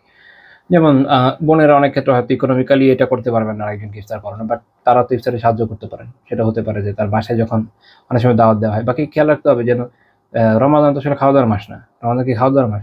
রমাদান খাওয়া দাওয়ার মাস না। রমাদান হচ্ছে ইবাদতের মাস। বাট আমরা এটাকে আমাদের দেশে জানেন তো, আমরা সবকিছুকে উৎসব বানাই এবং সবকিছুকে বলে যে উৎসব ছাড়া আমাদের আসলে ভালো লাগে না। উৎসব করার মাধ্যমে নাকি অনেক পুনর্জাগরণ হয় দিনের, আল্লাহ জানে, আমার জানা নাই। বাট আমি যেটা দেখি, উৎসব করতে গিয়ে মানুষ ইবাদত হারিয়ে ফেলে, তো ওটা দিন না, ওটা সংস্কৃতি, মন চাই বিষয়। এর সাথে আল্লাহ তাআলা কি রিলেশন? ইবাদত রমাদানের গুরুত্বপূর্ণ অনুষঙ্গ, এটা রাখতে হবে। আমরা যে সবকিছুকে উৎসব বানিয়ে ফেলতে চাই, তার আলটিমেট বেনিফিট শুধু পুঁজিবাদী লোকদের হবে। তারা প্রোডাক্ট বিক্রি করবে, তারা প্রফিট কামাবে, আর আমরা হা করে বসে থাকবো। এই জন্য আমাদের সতর্ক থাকা জরুরি। তো রমাদানে এই জন্য খাওয়া দাওয়ার উৎসবের মাস বানানো যাবে না। এমনভাবে বাসায় ডেইলি দাওয়াত দেওয়ার প্রয়োজন নেই যাতে বাসার যারা নারীরা আছে তারা ইবাদতই করতে পারে না। এটা খুব দুঃখজনক, এটা হওয়া উচিত না। আবার বাসায় খাওয়া দাওয়ার ক্ষেত্রেও দেখা যায় কি যে এত খাবারের চাপ থাকে। আমি আগেও বলেছি যে রমজানে আপনার এত খাবার দরকারটা কি? আপনার পেট ঠিক মতো ভরে যাচ্ছে আলহামদুলিল্লাহ, সুস্বাস্থ্যকর খাবার খান। আমাদের বাঙালিদের হচ্ছে ভাজা পোড়া ছাড়া তো তাদের খাবার হয় না। আমি জানি না ভাজা পোড়া খেয়ে কী বেনিফিট, আল্লাহ আলম। যেই পরিমাণ দূষিত তেল এটা এমনিও কম খাওয়া উচিত। তো ভাজা পোড়া খাবে, অনেকের ভাজা পোড়া ছাড়া তার ইফতারি হয় না। বেনিফিট কি এটার? আপনি তো এরপরে বাকি রাত আপনার কষ্ট হবে গ্যাস্ট্রিকে। বরং আপনি সুন্নাহ অনুযায়ী আমল করেন। আপনি খেজুর খান, একটু পানি খান, গিয়ে সালাত আদায় করে চলে আসেন। এরপরে আপনি হালকা বেশ একটু ভাত টাত খান, তাহলে দেখবেন যে ইনশাল্লাহ ভালো মতো আপনার গ্যাস্ট্রিক বা এই ধরনের যে সমস্যাগুলো থেকে আপনি বেঁচে থাকতে পারবেন। তো অনেক খাবারের চাপ থাকে, বাইরের দাওয়াত দেখ বা না দেখ, এক্ষেত্রে ঘরের মেয়েরা আসলেভাবে আমল করতে পারে না। তখন তাদেরকে গিয়ে আবার কেউ বলতে পারে যে দেখছো, তুমি যদি খাবার রান্না করো তাহলেও তো তুমি অনেক সওয়াব পাবে। ঠিক আছে, পাবে, কিন্তু তাই বলে বেচারি নিজের আমল বাদ দিয়ে দিত না। এটা একটা সহায়ক আমল, তাই না? আপনি নিজেও কি ওই কাজ করবে যে আচ্ছা বাজে আমি এক কাজ করি, মসজিদে ইফতার করাবো, বাসায় ইফতারের জন্য বন্ধুদেরকে প্রত্যেকদিন কাউকে না কাউকে দাওয়াত দেবো, আর আমার তিলাওয়াত দরকার কি, সালাত দরকার কি? এটা কি সব ঠিক হবে? ঠিক হবে না। সবগুলোই থাকা জরুরি। তো তাহলে মেয়েদেরও অতটুকু সুযোগ দেওয়া জরুরি যেন তারা তাদের ইবাদতগুলো ঠিক মতো করতে পারে, জিকির আজকার ঠিক মতো করতে পারে, আর মাঝে মধ্যে এরকম দাওয়াত হতে পারে, মাঝে মধ্যে, ডেইলি না। ঠিক আছে, এটা মাথায় রাখেন যেসব ভাইয়েরা আছে। তখন আমাদের বোনরা এটাতে অংশীদার হলো, তারাও কিছু সওয়াবের ভাগীদার হলো, এই আর কি। ওই নিয়ত ওইটাই, ওই সোসাইটি রক্ষা, সামাজিকতা, এটার জন্য না। দাওয়াত তো এই জন্যই দিবেন যে সওয়াব কামানোর দরকার, মুত্তাকি লোকদের দাওয়াত দেবেন। সেটা আবার আরেক আলোচ্য বিষয়, আপাতত আমরা এই পর্যন্তই রাখি বিষয়। 7 নম্বর পয়েন্ট হচ্ছে এই মাসে বেশি সালাত আদায়, বেশি। তারাবির একটু পরে বলবো ইনশাআল্লাহ। তারাবির তো আছে, তারাবি ছাড়াও আরও যত সম্ভব বিভিন্ন সময় যদি আপনি আপনার পক্ষে সম্ভব হয়, আপনি বেশি নওয়াফিল আদায় করবেন। আমাদের ইমামরা প্রচুর নওয়াফিল এই সময় আদায় করতো তারাবি ব্যতীত। এবং বুখারী এমন একটা হাদিস উল্লেখ করেছেন, মান কামা লাইলাতাল কদরি ঈমানান ওয়া ইহতিসাবান গুফিরা লাহু মা তাকাদ্দামা মিন যামবিহি। যে এই যে একটা হাদিস, মান কামা, যে লাইলাতুল কদরে কিয়াম করে ইমানের সাথে এবং সাবরা, সেটা নিয়ে পরে আবার এক দফা আলোচনা করবেন ইনশাআল্লাহ। তার পূর্বে সব পাপ মাফ হয়ে যায়। লাইলাতুল কদরের ফজিলত এখানে আসে। আরেকটা বিষয় এখানে আসে যে একটা আম বিষয়, যে মূলত সলাতে অধিক নিমগ্ন থাকা। ইবনে কাইয়িম রাহিমাহুল্লাহ এটা নিয়ে বিস্তারিত আলোচনা করেছেন, আমি এটা নিয়ে পরে ইনশাআল্লাহ আবার কথা বলবো। মূল কথা হচ্ছে এটা, এই মাসে বেশি বেশি সলাত আদায়, কারণ আপনি যে কোনো নেক আমল করবেন অনেক সওয়াব পাবেন অন্যান্য মাসের হিসাবে, তো কারণ এখানে ফজিলত বেশি। আর সেটাতে একটা নীতি হচ্ছে যে মাস বা যে দিন বা যে সময়ের ফজিলত বেশি, ওই সময় ইবাদতের ফজিলত বেশি হয়। তো এই হিসেবে আপনি যেমন, আচ্ছা এখানে একটা পয়েন্ট ইবনে কাইয়িম রাহিমাহুল্লাহ আলোচনা করেছেন, ইবনে তাইমিয়া রাহিমাহুল্লাহ আলোচনা করেছেন, যেটা হচ্ছে রমাদানের বিশেষ ফজিলত হচ্ছে দিনে, কারণ সিয়াম অবস্থার কারণে। আরেকটা হতো আপনি যখন দিনে, আমরা অনেক সময় দিনে সালাত কম আদায় করি, করা উচিত, সকালে করলেন ফ্রি টাইমে। বা আরও একটা গুরুত্বপূর্ণ বিষয় যেটা হতে পারে সেটা হচ্ছে যে যেমন জোহরের আগে পরে আপনি 8 রাকাত পড়লেন, অনেকের হয়তো আগে 4 পরে 2 রাকাত পড়ার অভ্যাস বা 2 পড়ার অভ্যাস, সে 8 করলেন। তারপর ধরেন আসরের আগে 4 রাকাত সুন্নাহ পড়লেন। তো এরকম আপনি দিনে যত বেশি নফল করতে পারেন পড়েন ইনশাআল্লাহ তাআলা। আর রাতে তো কিয়ামুল লাইলের আলাদা সওয়াব আছে, সেটাও আপনি করলেন, কোনো সমস্যা না। মূল কথা হচ্ছে আপনি যথাসম্ভব বেশি নেক আমলের চেষ্টা করবেন। 8 নম্বর পয়েন্ট হচ্ছে তারাবি। এর মধ্যে কি, যেটা আসলে এর ভিতরে আমরা বলতে পারি, আমরা 7 নম্বরে এটাই বলি যে কিয়াম একটা হচ্ছে যে সাধারণ নফল সালাত বেশি করা, আর বিশেষভাবে কিয়াম রমাদান বা রমাদানের যে বিশেষ সালাত তারাবি। রাসূলুল্লাহ সাল্লাল্লাহু আলাইহি ওয়াসাল্লাম বলেছেন, ইন্নার রাজুলা ইযা সাল্লা মা'আল ইমামি হাত্তা ইয়ানসারিফা হুসিবা লাহু কিয়ামুল লাইলা, যে কেউ কোনো ব্যক্তি, কোনো পুরুষ, ইন্নার রাজুলা কোনো পুরুষ যখন ইমামের সাথে, ইমাম সালাম ফেরানো পর্যন্ত, অর্থাৎ হাত্তা ইয়ানসারিফা মানে ইমাম যখন সালাম ফিরে উঠে চলে যাচ্ছে এই সময় পর্যন্ত, আজকে তার পিছনে সালাত আদায় করে, তার জন্য কিয়ামুল লাইলের সওয়াব থাকে। তো এক হচ্ছে যে আপনি যখন তারাবি ইমামের পিছনে আদায় করছেন আলহামদুলিল্লাহ, তখন তারাবির সওয়াব আপনি পাচ্ছেন। 2 নম্বর হচ্ছে কিয়ামুল লাইলের সওয়াব আপনি পাচ্ছেন, ওদিন আপনি আদায় করতে পারেন বা না পারেন, আর যদি করেন তারও ভালো, কোনো সমস্যা নেই। আমাদের সালাফদের থেকে বলে যাচ্ছে, তারাবিও পড়েছেন, ইমাম বুখারী রাহিমাহুল্লাহ বর্ণনা আছে, তারাবিও পড়েছেন, পরে আবার কিয়ামুল লাইলও করেছেন রাতে, আপনি করেন, কোনো সমস্যা নেই। যেমন অনেক আলেমের মধ্যে মাগরিবের পরে মানুষ যখন নফল পড়ে, ওটা কিয়ামুল লাইল, কারণ রাতের মধ্যেই পড়ে, ওটা এক ধরনের কিয়াম, তাই না? আচ্ছা, যদিও একদম আমরা কিয়ামুল লাইল বলতে একটা পারিভাষিক কিয়ামুল লাইল বলতে যাবো, সে তা না, বাট ওটাও ইন সেন্স কিয়ামুল লাইল। আচ্ছা, তো রমাদানে আপনি পরেও আদায় করতে পারেন, কোনো সমস্যা নেই, এবং কিয়ামুল লাইল আপনি অনেক বেশিও করতে পারেন, তাতে কোনো সমস্যা নেই। ইমামরা অনেক আমল করেছেন আলহামদুলিল্লাহ। তো এই হাদিস থেকে আরেকটা শিক্ষণীয় বিষয় আমাদের জন্য আছে, সেটা হচ্ছে রমাদানে আমাদের অনেক ভাইয়েরা যারা তারাবি নিয়ে প্রত্যেক বছরই আমাদের জাতীয় একটা মারপিট আছে। তো আল্লাহ আলাম, রমাদানের দরকার হচ্ছে ইবাদত, মারপিট থেকে দূরে থাকেন আছে, এটা একটা পয়েন্ট। ফেসবুকে দেখবেন যে রমাদান শুরু হলেই একটা মারপিট শুরু হয়ে যায়, কিছু বিষয় না, এগুলোর মধ্যে যাবেন না কাইন্ডলি। আপনি যেই মত বা যে আলেমদের পছন্দ করেন, অনুসরণ করেন, কোনো সমস্যা নেই। আল্লাহ তাআলা আলেমদের অনুসরণ করতে বলেছেন, যাকে ভালো মনে হয়, যে মতটাকে ঠিক মনে হয় অনুসরণ করেন। মারপিট করার কিচ্ছু নেই ভাই, এই মাস ইবাদতে কাটান। অহেতুক মারপিট করে, ঝগড়াঝাটি করে, কারো হক নষ্ট করে গুনাহ কামানোর কোনো মানে হয় না। পারলে এই মাসে ফেসবুক থেকে রিভার্সন নেন, কোনো সমস্যা নেই। আমি ইউজুয়ালি প্রত্যেক বছরই রমাদানে ফেসবুক আমি অফ রাখি, গত 2-3 বছর ধরে এটা আমার আলহামদুলিল্লাহ মামুলাত। আমি জানি না এবার পারবো কিনা, এবার একটু ব্যস্ততা আছে, বাট যদি পারি আমি এবারও ট্রাই করবো, করা উচিত আমার কাছে মনে হয়। অনেক খায়ের আছে, অনেক সুগুণ আছে, আমি নিজের অভিজ্ঞতা থেকে বলছি। শান্তি মতো ইবাদত করতে পারবেন ইনশাআল্লাহ। তো আপনি আপনার ইবাদতে কাজে লাগান। এখন ধরেন যে ভাই যিনি 8 রাকাতের পক্ষে, এখন উনি কোনো ইমামের পিছনে গেলেন যে ইমাম 20 রাকাত পড়ে, তার করণীয় কি? তার করণীয় হচ্ছে ভিতর পর্যন্ত তার পিছনে থাকা, এই হাদিস অনুযায়ী। তাহলে এই সওয়াব আপনি পাবেন ইনশাআল্লাহ। এখন 20 তো বললেন, মনে হতে পারে ভিতরের ক্ষেত্রে তো একটা পার্থক্য আছে, তাতে কোনো সমস্যা নেই, এটা একটা মুস্তাদফি বিষয় বিট অফ। তো প্রাচীনকাল থেকে যেহেতু ইমামদের মধ্যে এটার মতো পার্থক্য আছে, যেমন ইমাম ইবনে কুদামা রাহিমাহুল্লাহ, ইমাম মারদাবি রাহিমাহুল্লাহ, ইমাম বুহুতি রাহিমাহুল্লাহ, ওনারা যেগুলো আলোচনা করেছেন, সার কথা হচ্ছে এটা, যে যদি আপনি এমন ইমাম যিনি অন্য পদ্ধতি থেকে ভিতর পড়েন, তার পিছনে আদায় করে, যদি মুজতাহাদ ফি মাসআলা, ইনশাআল্লাহ আপনারটাও আদায় হয়ে যাবে, কোনো সমস্যা নেই। কাজে এই মাসটা রমাদানে আপনি কি করবেন, এই হাদিস অনুযায়ী সওয়াবের জন্য জেনে আপনি যদি 1 রাকাতের সালাম ফিরে 1 রাকাত বা একসাথে 3 রাকাত কোনো বৈঠকের ছাড়া এইভাবে উইতর পড়ার পক্ষে হয়ে থাকেন, সেক্ষেত্রেও আপনার করণীয় হচ্ছে এই মাসে কি করা, এই মাসে যিনি 1 বৈঠকে পড়ছেন তার পিছনে পড়ে ফেলা, তো ইনশাআল্লাহ আপনার আদায় হয়ে যাবে, কোনো সমস্যা নেই। বরং এই হাদিস অনুযায়ী ইনশাআল্লাহ অধিক সওয়াব পাবেন।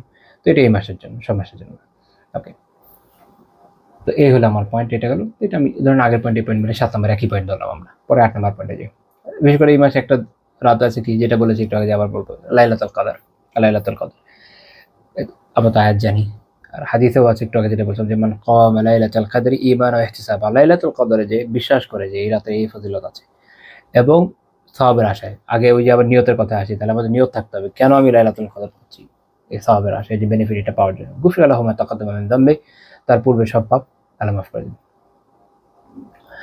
তো তাহলে আমাদের এই হাদিস অনুযায়ী আমরা কি শিখলাম, যে আমাদের লাইলাতুল কদর অনুষ্ঠান হতে হবে এরকম ঈমানের সাথে এবং সওয়াবের আশায়। এবং লাইলাতুল কদরের বিষয়ে আপনারা জানেন যে সেই দশকের বিজয় রাতগুলোই লাইলাতুল কদরের সম্ভাবনা বেশি। প্রায় প্রত্যেকটা রাতের ব্যাপারে আলাদা হাদিসও পাওয়া যায়।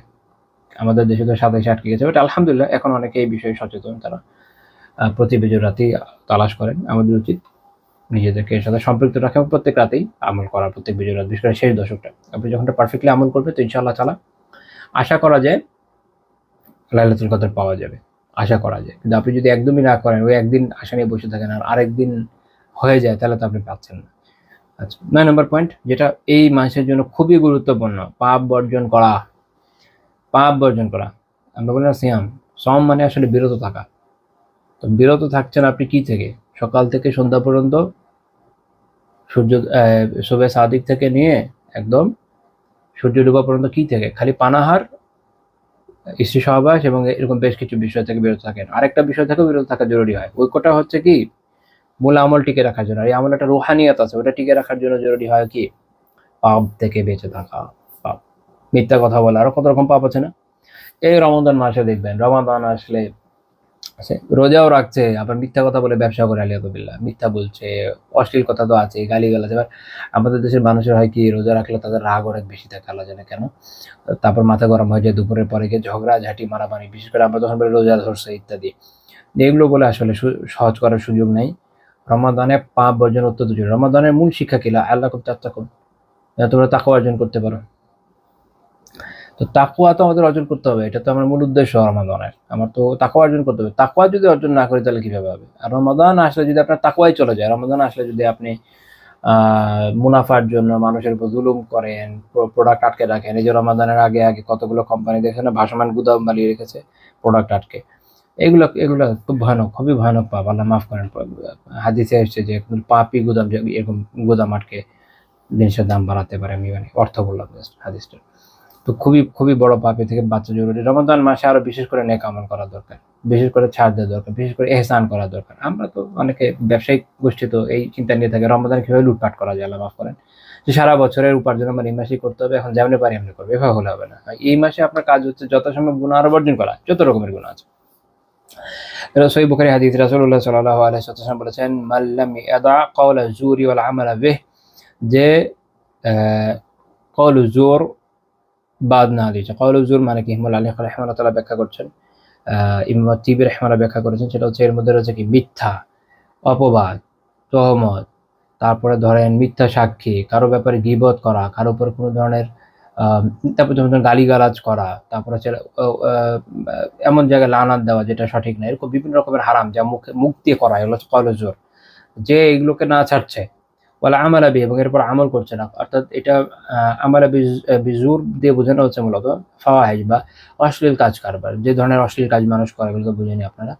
যেমন দেখা যাচ্ছে কি রোজা রাখে সে আবার সিনেমা দেখে। অনেকের আছে কি রোজা কাটে না, হিন্দি সিনেমা না দেখলে, ইংলিশ সিনেমা না দেখলে, গান টান না শুনলে, এগুলো না দেখলে, ইউটিউব না দেখলে তো জানেন না, মানুষের অনেকের রোজা পার হতে চায় না। আলিয়াহুবিল্লাহ, ওর রোজাই হচ্ছে কোথায়?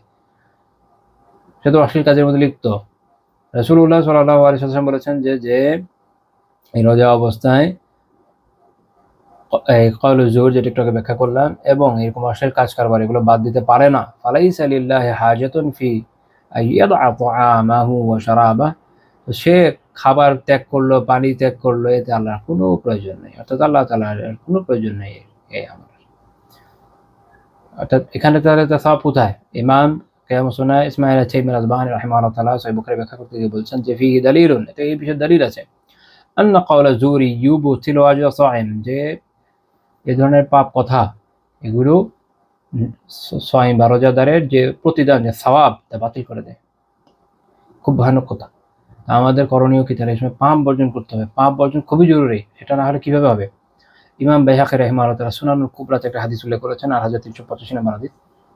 রাসূলুল্লাহ সাল্লাল্লাহু আলাইহি ওয়াসাল্লাম বলেছেন যে লাইসা সিয়ামু মিন আকলি ওয়া শারবি ফাকাত, সিয়াম মানে কি বিরত থাকা, তো শুধুমাত্র খাওয়া আর পানীয় থেকে বিরত থাকাই নয়, ইন্নামা সিয়ামু মিনাল লাগবি ওয়ার রাফাস, বরং এই যে মৌখিক যত রকমের খারাপ বিষয় আছে এবং যত অশ্লীল কাজ আছে এগুলো থেকে বিরত থাকা হচ্ছে সিয়াম। ফাইন সাব্বাকা আহাদুন আও জাহিলা আলাইকা, যদি এরকম সাইম অবস্থায় সিয়াম পালন করা অবস্থায়, রোজা রাখা অবস্থায় কেউ তোমাকে গালি দেয় বা তোমার সাথে অজ্ঞতাপূর্ণ কোনো বিহেভিয়ার করে, কি করবা? ফাকুল ইন্নী সাইম, তো বলো আমি রোজাদার, ব্যাস শেষ। এর মানে মূল কথা হচ্ছে এটা, সবসময় এটা বলা জরুরি না যে ইনি সাইম, মানে মূল কথা হচ্ছে এমন কথা বলবে যেটা বোঝা যায় যে আপনি তো রোজাদার ভাই। আপনি আপনার ভাষায় বলতে পারেন, কোনো সমস্যা নেই, হুবহু এটাই বলতে হবে জরুরি না যে আমি রোজাদার। আপনি আমাকে যতই গালি দেন আমি গালি রিপ্লাই দিব না, আপনি আমার সাথে যে ধরনের ব্যবহার করেন আমি হজম করে যাচ্ছি, আমি আল্লাহর কাছে প্রতিদানের আশা করি। তো বোঝা গেছে কত গুরুত্বপূর্ণ। ইমাম নাবী রাহমাতুল্লাহ আলাইহি মুশারহুল মুহাদ্দাবে বলছেন যে রাহুল বাইহাকি ওয়া রাহুল হাকিমু ফিল মুস্তাদরাক ওয়া ক্বালা হুয়া সহিহুন আলা শারতি মুসলিম। তিনি বলছেন ইমাম হাকিম এবং বাইহাকি রাহিমাহুল্লাহ তাআলা, ইমাম হাকিম রাহিমাহুল্লাহ মুস্তাদরাকে ইমাম হাকিম রাহিমাহুল্লাহ হাদিস বর্ণনা করেছেন, ইমাম হাকিম বলেছেন এটি ইমাম মুসলিমের সপ্তম দেশ। ইমাম নবী এই বিষয়ে কোনো দ্বিমত করেননি, আশা করি উনিও একমতই এটার বিষয়ে। তো এখান থেকে আমরা এই বিষয়টা বললাম যে পাপ বর্জন করা খুবই জরুরি। 10 নম্বর পয়েন্ট হচ্ছে তাহলে সবকিছু সমন্বয়ে চলে আসে, এটা যে বেশি বেশি বিভিন্ন ধরনের নেক আমল করতে হবে, যত রকমের নেক আমল আপনি করতে পারেন করতে থাকবেন রমাদানে বেশি বেশি। ইমাম ইবনুল কাইয়িম রাহিমাহুল্লাহ জাদুল মাআদে বলছেন ওয়াকানা মিন হাদিহি সাল্লাল্লাহু আলাইহি ওয়াসাল্লাম ফি শাহরি রমাদান, রমাদান মাসে রাসূলুল্লাহ সাল্লাল্লাহু আলাইহি ওয়াসাল্লামের হিদায়াত বা তার দিক নির্দেশনা, তার পথ নির্দেশ এই ছিল, সেটা কি আল ইকসারু মিন আনওয়াইল ইবাদাহ, বিভিন্ন ধরনের ইবাদত অনেক বেশি বেশি করা। ওখানে জিবরিল ইউদারিসুল কোরআন ফি রমাদান, জিবরিল আলাইহিস সালাম তাকে রমাদানে কোরআন পড়াতেন, কোরআন শেখাতেন, কোরআনের দর্স দিতেন। ওয়াকানা ইযা লাকিয়াহু জিবরিল আজওয়াদা বিল খাইরি মিন রিহিল মুরসালা, যখন তিনি জিবরিল আলাইহিস সালামের সাথে সাক্ষাৎ করতেন তখন তিনি প্রবাহমান বাতাসের চেয়েও বেশি দানশীল হয়ে যেতেন। ওয়াকানা আজওয়াদান নাস ওয়া আজওয়াদা মা ইয়াকুনু ফি রমাদান, তিনি ছিলেন মানুষের মধ্যে সবচেয়ে দানশীল, বিশেষ করে রমাদানে আরো বেশি দানশীল। ইউকসিরু ফিহি মিনাস সাদাকা, তিনি এই মাসে বেশি বেশি সাদাকা করতেন, অনেক ইহসান করতেন মানুষের প্রতি, এটা মনে রাখেন, অনেক ইহসান করা এটাও অনেক নেক আমল। ওই তিলাওয়াতুল কোরআন, আর অনেক বেশি তিলাওয়াত করতেন কোরআনকে, ওয়াস সালাহ, এবং অনেক সালাত আদায় করতেন, অনেক জিকির করতেন, ইতিকাফ এবং ইতিকাফ করতেন। ইতিকাফ অনেক গুরুত্বপূর্ণ একটা ইবাদত এই মাসের শেষে, যেটা ইউজুয়ালি আমাদের দেশের প্রেক্ষাপটে বাইরেই করতে পারেন। তো তাহলে আমাদের জরুরি হচ্ছে কি এই মাসে প্রচুর ইবাদত করা, যতটুকু করা আমাদের সম্ভব। এরপরে খুব গুরুত্বপূর্ণ পয়েন্ট হচ্ছে প্রয়োজনীয় মাসাইল শিখে নেওয়া। যেমন বুখারী আমার একটা অধ্যায় করেছেন বাবুল ইলম ক্বাবলা আল আমাল, আমলের পূর্বে ইলম, এবং আমরা জানি যে তলাবুল ইলম ফরিদাতুন আলা কুল্লি মুসলিম, প্রত্যেক মুসলিমের উপর ইলম অর্জন করা ফরজ। যে আমল আপনি করবেন তার ইলম ছাড়া কিভাবে হবে? তো রমাদানের মাসাইল কি বিষয় কি করলে রোজা ভেঙে যায়, মাকরুহ হয়, কি হয় না হয়, এর সাথে সেই সম্পৃক্ত বিষয়গুলো এটা জানা প্রত্যেকের জন্য ফরজ, যেহেতু রোজা ফরজ। এবং তার কাজ হচ্ছে যে ব্যক্তির কাজ হলো রমাদানের আগে এটা শিখে নেওয়া, রমাদান চলে আসে এর মধ্যে যদি না জানা থাকে জানার চেষ্টা করেন, প্রয়োজনীয় বইপত্র পড়েন বা কোনো আলিম থেকে জেনে নেন, ইনশাআল্লাহ তাআলা আল্লাহ তাআলা আমাদের সবাইকে তৌফিক দান করেন, আমিন। আর এই মাসে বিশেষভাবে যে জিনিসটা আপনাদেরকে অবশ্যই খেয়াল রাখতে হবে সেটা হচ্ছে কি সময়ের অপচয়কে রোধ করতে হবে, এটা মাথায় রাখেন। টাইম ম্যানেজমেন্ট করতে হবে, পারলে আপনি এটার জন্য কি করেন, একটা চেক লিস্ট করেন, টু ডু লিস্ট করেন, আছে আমি এটা করবো, এটা থেকে এটা শিডিউল করতে পারেন, এটা থেকে এটা আমি এই আমল করবো, এবং এভাবে সাজাতে পারেন, সে অনুযায়ী কাজ করতে পারেন, নিজের অবসরকে কাজে লাগাবেন। বিশেষ করে এর মধ্যে আপনি দিনই কিতাবও পড়তে পারেন, সেটা কোনো সমস্যা না, কারণ একটু আগেই বললাম যে যত ধরনের ইবাদত আপনি বেশি করে করবেন, ইলম অর্জন করার পর ইবাদত। আলহামদুলিল্লাহ আমাদের ইউজুয়ালি আপনারা জানেন হয়তো ইলমান নাফিয়া পরিবার সাধারণত রমাদানে তাদের কার্যক্রম বন্ধ রাখে, এটার জন্য যেন দিনী ভাই বোনরা তাদের ইবাদতে নিজেদের বেশি লিপ্ত রাখতে পারেন। কিন্তু এটা আমরা যেটা দেখেছি আমাদের অভিজ্ঞতা সেটা হচ্ছে যে আসলে দিন শেষে কেউ ভাবে রাখে না, আর এতে ওনাদের যেটা হয় সেটা হচ্ছে যে মাঝখানে ইলম অর্জনের সাথে যুক্ত থাকা যে একটা নেক আমল চলে এটাও বন্ধ হয়ে যায়, এবং পরে ওনারা আবার ফ্লোতে আসতে যথেষ্ট সময় নেন। রমাদানের পরে ছাত্রছাত্রী পেতেও কষ্ট হয়, ওনারা অনেকে আসতে মানে অনেকদিন একটা অনভ্যাস তৈরি হয়ে যাওয়ার কারণে আবার টাইমলি পাওয়া খুব কঠিন হয়ে যায়। তো তাহলে এই জন্য ইলমান নাফি এবার এই উদ্যোগ নিচ্ছে যে আলহামদুলিল্লাহ এবার রমাদানে ক্লাস জারি থাকবে ইনশাআল্লাহ। কাজে এই যে একটা নেক আমল, আপনি এটাতেও যুক্ত থাকেন, ইনশাআল্লাহ এর সওয়াব আপনি পাবেন, অন্যদের কাছে পৌঁছে দেন, ইনশাআল্লাহ তারাও সওয়াব পাবেন। তো এখানে খুব গুরুত্বপূর্ণ একটা বিষয়ে আমি একটু অ্যানাউন্স করে দিচ্ছি, আমরা শেষ হয়নি এর মধ্যে অ্যানাউন্স করে দিই, সেটা হচ্ছে যে এই রমাদানে ইনশাআল্লাহ এই বুধবার থেকে আমি এটা শুরু করতে যাচ্ছি। আমার যে 3টা ক্লাস সোম, বুধ এবং শুক্রবার, বাংলাদেশ টাইম রাত 10টায় হবে ইনশাআল্লাহ। এখন হতে পারে যে ভাইরা প্রথম যারা খতম করছেন তাদের একটু দেরি হবে হয়তো আসতে, সেক্ষেত্রে আপনারা এসে জয়েন করেন, কোনো সমস্যা নেই, বাট বোনরা তো থাকছেনই। আচ্ছা, তো এই সময় আমরা একটা দার্স করতে যাচ্ছি রাত 10টায়, সেটা হচ্ছে হাদিসের দর্পণে রমাদান মিশকাতুল মাসাবি কিতাবে কিতাবুস সিয়াম অধ্যায়ের যে হাদিসগুলো আছে আমাদের টার্গেট হচ্ছে এই 3 দিনই আমরা নববী আদর্শ এবং আল কাবাইর দুইটা দোষকে অফ রেখে মিশকাতুল মাসাবির সিয়াম বিষয়ক যে আলোচনা, সিয়াম বিষয়ক যে হাদিসগুলো, এগুলো ইনশাআল্লাহ তাআলা ব্যাখ্যা আমি করবো আল্লাহ তাআলা তৌফিক দিলে। এই 3 দিনই হবে ইনশাআল্লাহ, এবং আমাদের টার্গেট হচ্ছে রমাদানের মধ্যে শেষ করা। প্রায় 150 মতো হাদিস আছে, এখন আল্লাহ তাআলা তৌফিক দিলে তো ইনশাআল্লাহ পারবো। তো এর মধ্যে হচ্ছে আপনাদের ইলম অর্জনের বিষয়টা আলহামদুলিল্লাহ চলে আসছে, আপনারা তো অন্য জায়গা থেকেও শিখবেন ইনশাআল্লাহ অবশ্যই, এবং আমরা আশা করবো যে আপনারা আমাদের দার্সে উপস্থিত থাকবেন, নিজেরা থাকবেন, অন্যদেরকে নিয়ে আসবেন। এই যে আরেকজনকে দাওয়াত দিচ্ছেন, আরেকজন আসছে জয়েন করছে, তারও সওয়াব আছে, এবং ওই সওয়াবেরও ইনশাআল্লাহ আপনারা ভাগীদার হবেন। তো আশা করি যে এই স্টেপগুলো বললাম, এর উপর যদি আল্লাহ তাআলার মেহেরবানিতে আমরা মোটামুটি আমল করতে পারি, মোটা দাগে নিজেদেরকে টাইম ম্যানেজমেন্টটা ঠিক রাখতে পারি, সবকিছু সুন্দর করে সাজিয়ে নিতে পারি, এবং অবশ্যই খাবার বিষয়ে আমি একটা গুরুত্বপূর্ণ কথা বলেছি, আলাদা পয়েন্ট আকারে বলিনি, বাট কথার মধ্যেই বলেছি, ওটাও একটু সংযমের দরকার, কারণ রমাদান তো সংযমের মাস। আপনি যদি খাবারের সংযম না করতে পারেন কিভাবে? এবং এর মাধ্যমে আমরা যদি এই বিষয়গুলোকে সামনে রেখে আমাদের রমাদানকে সামনে রাখি এবং এর মধ্যে প্ল্যান করি ইনশাআল্লাহ, ওই অনুযায়ী আমল করতে আশা করা যায় যে আল্লাহ তাআলার মেহেরবানিতে এবারে রমাদান আমাদের ভিন্ন রকম হবে, ভালো হবে, এবং অনেক আমলপূর্ণ হবে। আল্লাহ তাআলা আমাদের কবুল করেন, আমিন।